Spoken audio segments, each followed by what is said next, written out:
over a phone. And one thing I found a bunch of people angry because if you make malware with Metasploit and try to run it on a modern phone, it won't run. You have to have an old phone, which is why people are complaining. But that's why I mentioned here, make this exact phone, the Pixel 4 XL with Android 11. Anything that old would probably do, but that's the one that I tested it that it worked on. So that's this 4 XL Android 11, API level 30. So you need this phone, there we go. And you need a Debian Linux machine. I could in fact do it from the Mac OS, but I'll just do it from Debian Linux because that's what everybody has. So Debian 12, this one should be fine. All right. And I'll get the IP address, which is 192.168. Okay. So I'll get in with SSH as usual. At 192.168.121. I think it's 197, yeah. All right. All right, so I'm in. Now, let me get this out of here and this. All right, so there's the phone. And here's my instructions. Let me get those over on the side a bit. All right, and put this down where it's visible. Okay, so now, the first thing you have to do is you're going to have your Debian guest and an Android emulator. You're going to put a malicious app on the phone. It's going to phone home and put the Debian guest in control of the phone. So the first thing is to make sure that your phone can reach your Debian machine. And I can, but I'm going to prove it. I'm going to open another shell on my host and go ADB shell to get onto the Android phone. So now this command line is on the Android phone. Now I try pinging the Debian, which is 192.168, 121.197. And I get replies. So the phone can reach the Debian machine. And depending on how your system is set up and how your networking is set up, it might not be able to. And you have to fix that or this project won't work. But in my case, it is working. All right. So now I have to install some software in the Debian. And I don't know if this Debian has it. I'm just going to run the software installs because it won't take long, especially if it's already installed. All it's going to be doing is downloading the pack version numbers and making sure that they're already on there. It looks like something did have to go on. All right.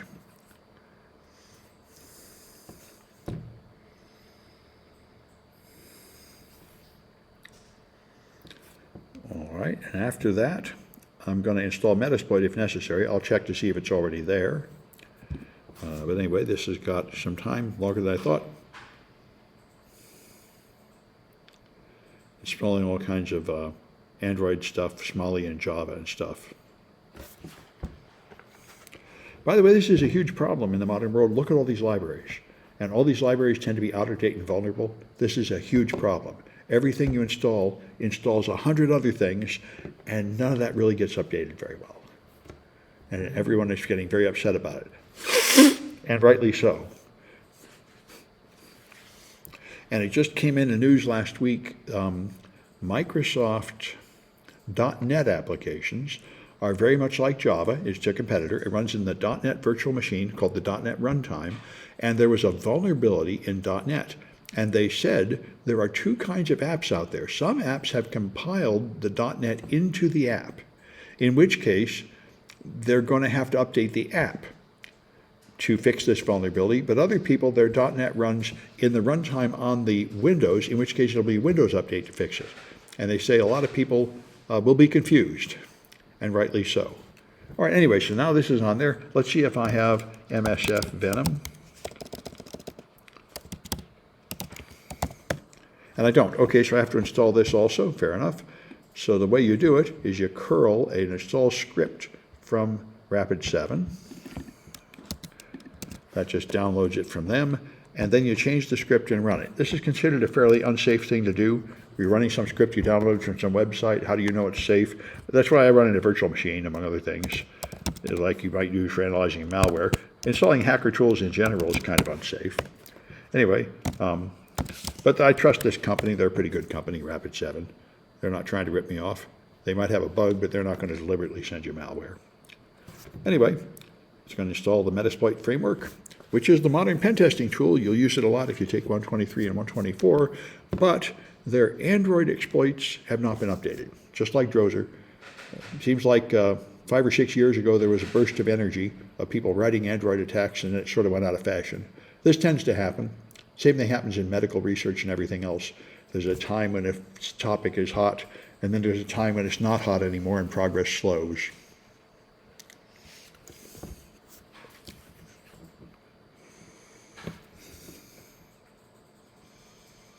And right now, of course, scientific research of all kinds is pretty much stopped in America, and will be until we get rid of the current Nazi regime.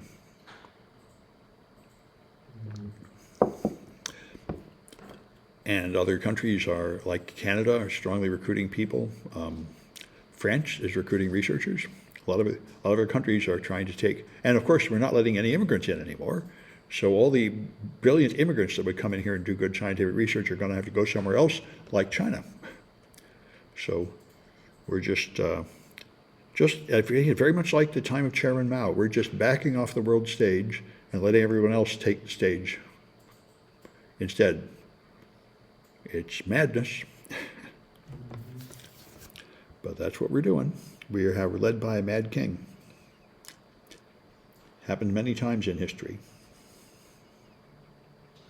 Sometimes the mad king is literally 6 years old. This time he's only mentally 6 years old. But anyway. It amounts to the same thing.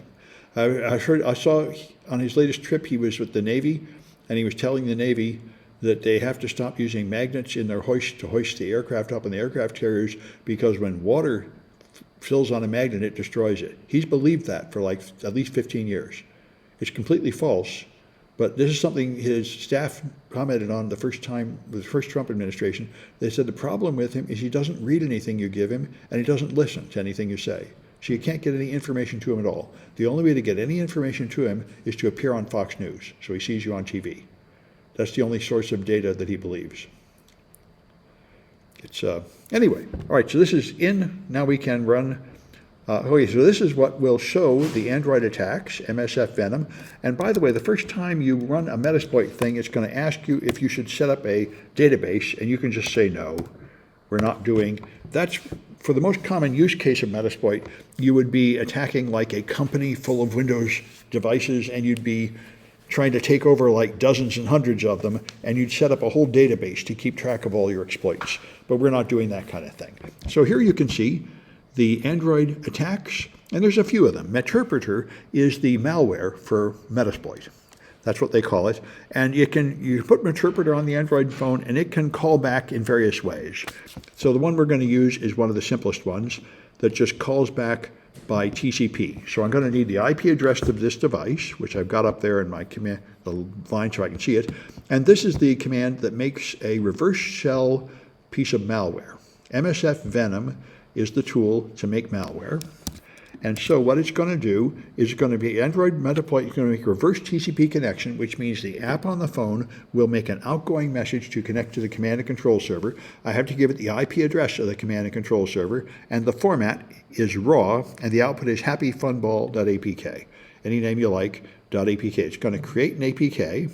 I just have to fix this address to be correct for this Android, for this Linux device. There's 192.168. 121.197. All right, so that'll create something called happyfunball.apk. And so, if you just look there, there it is, happyfunball.apk. It's only 10 kilobytes too. It's not very big because it's just malware. It doesn't have all the normal functions and screens of a normal app. Now, for some reason, Metasploit does not sign it for you. You have to still do it manually, which is another clue. You know, they really haven't updated this Metasploit tool as much as you might like. So I have to make a certificate with a password, and then I have to fill in this junk and say yes to the last word, to the last question. Okay, so now I've created a self-signed certificate, and then I have to sign it with Jar Signer, which we've done before. All right, and the password. So now the thing will be signed. All right. So now I need to put it on the phone. Now, moving to the phone can be difficult if you don't have graphics at both ends. And I found the handiest way to do this, which is even better than what I did before. I remember here, I never used it before, but I heard about it. Python can run a web server with just one command. And what you do is if you run it in there, it'll serve whatever's in the current working directory over port 8080. It's very handy. So you don't need to install anything. You run this, so now it's serving over port 8080. So you can just go to the phone and open a browser there. So you go to HTTP and put in the address, which is 192.168.121.197, and then the port number 8080. And when you do that, you'll see a list of all the files in here. They're kind of small, but you can just find Happy Fun Ball and click on it. So it's pretty nice. Okay, now it's going to download it. Now, the Android operating system will probably try to stop you from doing this, just like Windows does. So file memory exists, well, I'll say download anyway. All right, if this type of file can harm your device, I do want to keep it anyway. And it'll often say you have to allow installation from unknown sources and so on, but it hasn't said that yet. So I'm going to open it. Do you want to install an update to the existing application? Yes, I already had it on this phone. Apparently I've done it here before. App not installed. Okay, I got to get rid of the old one first. So let's do that. Here's settings. Come on. If I press and hold, there, then I can put settings there. Okay. So settings, apps, and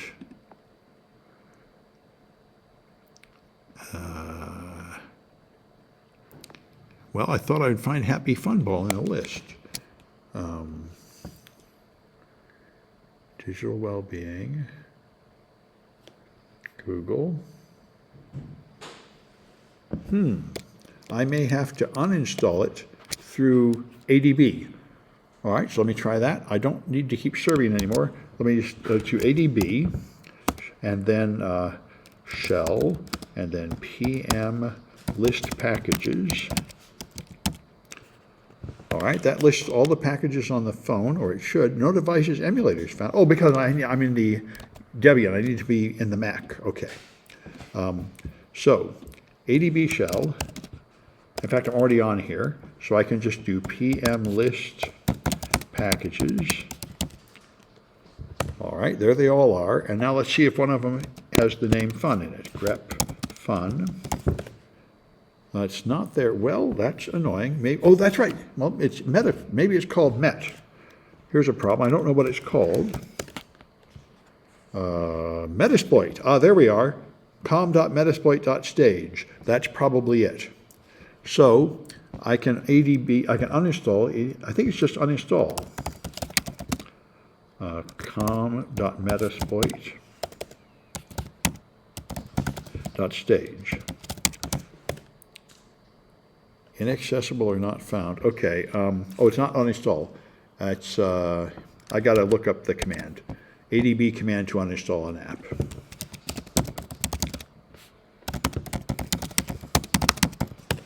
Package uninstall or something like that. Okay. ADB uninstall package. Just ADB. Okay, so I guess I don't do it from being on the phone like this. Let's exit, and now it's ADB uninstall.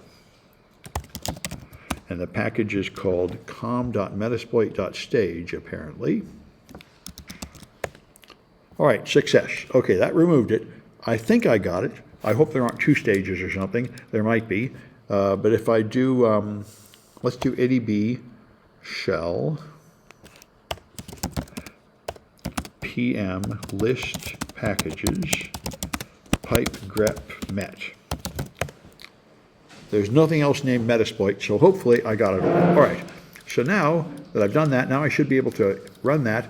Now, before I install it, I'm going to get my listener running. Here's the command and control server. When you run Meterpreter, you have to have a listener running here, which is MSF console. So, here. There we go. All right, now it's listening, waiting for a connection from the phone. So now I'm going to try and install that app. So I go to Files. Okay. And this is the new one. I want to install it. App installed. Then I open the app. Oh, good. And here it is asking for permissions. And you have to give it the permissions. And now it's running. And now I'm in control of the phone. This is what you want. I now have an interpreter shell. So I can do sysinfo. And it'll tell me about the version of Android I have. And I can do help and see what else I can do. So I could launch an Android activity. I could dump the SMS messages. I could get the GOS location. I could get SQLite databases from this thing. All right, I could turn on the microphone and record and such like that. So, you know, you can do stuff, although in the emulator, not too much of it works. But anyway, that's what I wanted to show you. That's the modern way to put malware on a phone and get remote control of it. And it's just not terribly powerful, doesn't run in modern phones, and you only have a limited number of options. Okay, good night. Anyway, I'm going to stop that.